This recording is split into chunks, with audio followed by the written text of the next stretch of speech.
Let me just give an update on the Resorts World incident this morning, where the victims who suffered suffocation already went up to 36 plus one the perpetrators, so that makes the body count to 37 already, sir. What caused their death possibly is because of the thick smoke. Kasi mabilis yung it's because carpeted yung room na yon.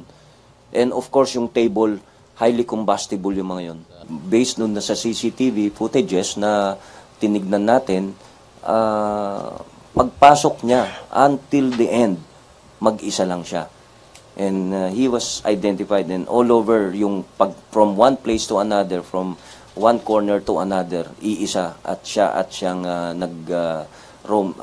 naglalakad doon sa Resorts World na yun.